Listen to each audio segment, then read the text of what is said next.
വളരെ പ്രാർത്ഥനയോടെ നമുക്ക് ദൈവസന്നിധിയിലായിരിക്കാം.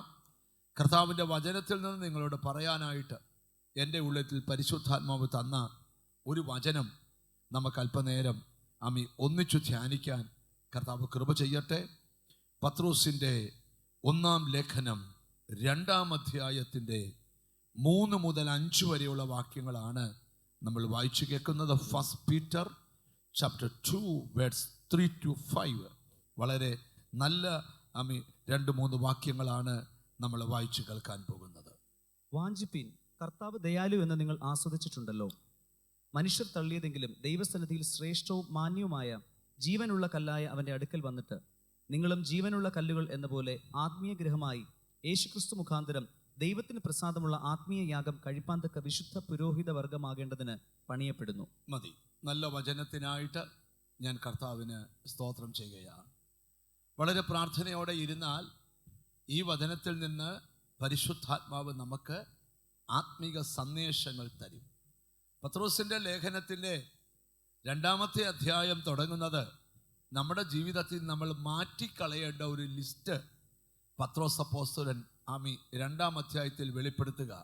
ആകയാൽ ദുഷ്ടതയും എല്ലാ ചതിവും വ്യാജഭാവവും അസൂയയും എല്ലാ നുണയും നീക്കിക്കളയണം. അപ്പം നമ്മുടെ അകത്തുള്ള കുറേ കാര്യങ്ങൾ അപ്പോസ്തലൻ വെളിപ്പെടുത്തിയിട്ട് പറയാം, ആ കാര്യങ്ങളെല്ലാം നമ്മുടെ ഉള്ളിൽ നമ്മൾ എന്ത് ചെയ്യണം? നീക്കിക്കളയണം. എന്നിട്ട് താഴെ വായിക്കുകയാണ്, ഇപ്പോൾ ജനിച്ച ശിശുവിനെ പോലെ രക്ഷയ്ക്കായി വളരാൻ വചനമെന്ന മായമില്ലാത്ത പാല് കുടിക്കാൻ വാഞ്ചിപ്പി എന്ന് പറഞ്ഞാൽ നീക്കേണ്ടത് നീക്കിയിട്ട് വേണം ദൈവവചനം നമ്മുടെ ജീവിതത്തിൽ നമ്മൾ ഒരു കുഞ്ഞ് സ്തോത്രം പാല് വലിച്ചു കുടിക്കുന്നത് പോലെ ദൈവവചനം നമ്മൾ ദൈവത്തിൽ നിന്ന് പ്രാപിച്ച് ജീവിക്കണമെന്ന് അപ്പോസ്തലൻ വെളിപ്പെടുത്തുക. അതിന് താഴെ എഴുതിയിരിക്കുന്ന വാക്യമാണ് നമ്മൾ ധ്യാനിക്കാൻ പോകുന്നത്. കർത്താവ് ദയാലുവെന്ന് നിങ്ങൾ ആസ്വദിച്ചിട്ടുണ്ടല്ലോ. സ്തോത്രം. എന്നിട്ട് താഴത്തെ വാക്യം കൂടെ നിങ്ങൾ ശ്രദ്ധിക്കുക. ദൈവത്തിന് സ്തോത്രം. മനുഷ്യർ തള്ളിയതെങ്കിലും ദൈവസന്നിധിയിൽ ശ്രേഷ്ഠവും മാന്യവുമായ ജീവനുള്ള കല്ലായ അവന്റെ അടുക്കൽ വന്നിട്ട് നിങ്ങളും ജീവനുള്ള കല്ലുകൾ എന്ന പോലെ ആത്മീയ ഗൃഹമായി യേശുക്രിസ്തു മുഖാന്തരം ദൈവത്തിന് പ്രസാദമുള്ള ആത്മീയ യാഗം കഴിപ്പാൻ തക്കവണ്ണം വിശുദ്ധ പുരോഹിത വർഗമാകേണ്ടതിന് പണിയപ്പെടുന്നു. ഈ അപ്പോസ്തലൻ ഉദ്ദേശിക്കുന്ന 4 ആശയങ്ങൾ ഈ വാക്യത്തിനകത്തുണ്ട്. 1-ാമത്തെ ആശയം, കർത്താവ് ദയാലുവെന്ന് നിങ്ങൾ ആസ്വദിക്കണം. ബൈബിളിലെ പ്രത്യേക പദമാണ് കർത്താവ് കൃപയും ദയയും കരുണയും ഉള്ളവനാണ്. അവൻ കൃപാലുവാണ്, അവൻ ദയാലുവാണ്, അവൻ കരുണയുള്ളവനാണ്. ദൈവത്തിൻ്റെ പല സ്വഭാവങ്ങളിൽപ്പെട്ട കാര്യങ്ങളാണ് വെളിപ്പെടുത്തുന്നത്. കർത്താവ് കൃപാലുവാണ്, കർത്താവ് ദയാലുവാണ്. ആ കൃപയും ദയയുമൊക്കെ ആസ്വദിച്ച് വേണം നാം ഓരോരുത്തരും ജീവിക്കുവാൻ. അപ്പം അവിടെ പത്രോസ് പറയുകയാണ്, ഹല്ലേലൂയ, ദൈവം കൃപാലുവാണെന്ന് നിങ്ങൾ ആസ്വദിക്കണം. 2, ജീവനുള്ള കല്ലായവൻ്റെ അടുക്കൽ നിങ്ങൾ വരണം. 3, നിങ്ങളും ജീവനുള്ള കല്ലാകണം.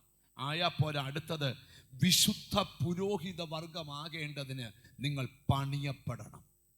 ഇത്രയും പറയുമ്പം നമുക്ക് ഇന്നത്തെ സന്ദേശം അവസാനിക്കും. അതിനകത്ത് പ്രധാനമായിട്ട് പറയാൻ ആഗ്രഹിക്കുന്നത് ദൈവത്തിൻ്റെ കൃപയെക്കുറിച്ചും ദൈവത്തിൻ്റെ ദയയെക്കുറിച്ചുമാണ്.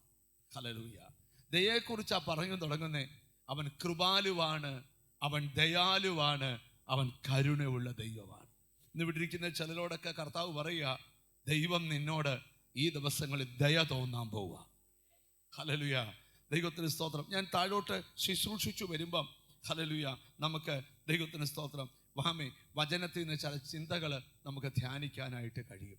അർഹതയില്ലാത്ത സ്ഥാനത്ത്, യോഗ്യതയില്ലാത്ത സ്ഥാനത്ത് കർത്താവ് നിന്നെ കൊണ്ടെത്തിക്കാൻ പോവുക.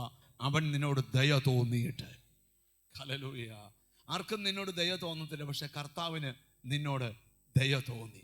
നിന്റെ അവസ്ഥ കണ്ടപ്പോൾ ചിലരൊക്കെ മാറിയിരുന്ന് ചിരിച്ചു, പക്ഷെ കർത്താവ് നിന്നോട് ദയ തോന്നി. ഹല്ലേലൂയ.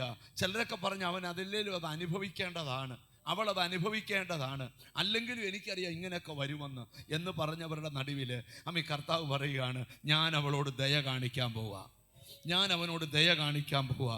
ഈ വേദപുസ്തകം നമ്മൾ പഠിക്കുമ്പോൾ പുതിയ നിയമത്തിൽ പൗലോസ് ശ്ലീഹ റോമർക്ക് ലേഖനം എഴുതുമ്പം 2-ാം അധ്യായത്തിൻ്റെ 4-ാമത്തെ വാക്യത്തിൽ ദൈവത്തിൻ്റെ ദയയെക്കുറിച്ച് പൗലോസ് പരാമർശിച്ചിട്ടുണ്ട്. 86-ാം സങ്കീർത്തനത്തിൻ്റെ 5-ാമത്തെ വാക്യത്തിൽ ദൈവത്തിൻ്റെ മഹാദയയെക്കുറിച്ച് പരാമർശിച്ചിട്ടുണ്ട്. യെശയ്യാ പ്രവചനം 54-ാം അധ്യായം 8-ാം വാക്യത്തിൽ ദൈവത്തിൻ്റെ നിത്യദയയെക്കുറിച്ച് വെളിപ്പെടുത്തിയിട്ടുണ്ട്. അപ്പോസ്തല പ്രവൃത്തി 28-ാം അധ്യായത്തിൻ്റെ 2-ാമത്തെ വാക്യത്തിൽ ദൈവത്തിൻ്റെ അസാധാരണതയെക്കുറിച്ച് വെളിപ്പെടുത്തിയിട്ടുണ്ട്. ഞാൻ ഇന്ന് പോകുന്നതിന് മുമ്പ് പറഞ്ഞു വെച്ച് പോകണം, എൻ്റെ ദൈവം എന്നോട് ദയ തോന്നും, എൻ്റെ ദൈവം എന്നോട് മഹാദയ തോന്നും, എൻ്റെ ദൈവം എന്നോട് നിത്യദയ തോന്നും, എൻ്റെ ദൈവം എന്നോട് അസാധാരണ ദയ തോന്നും.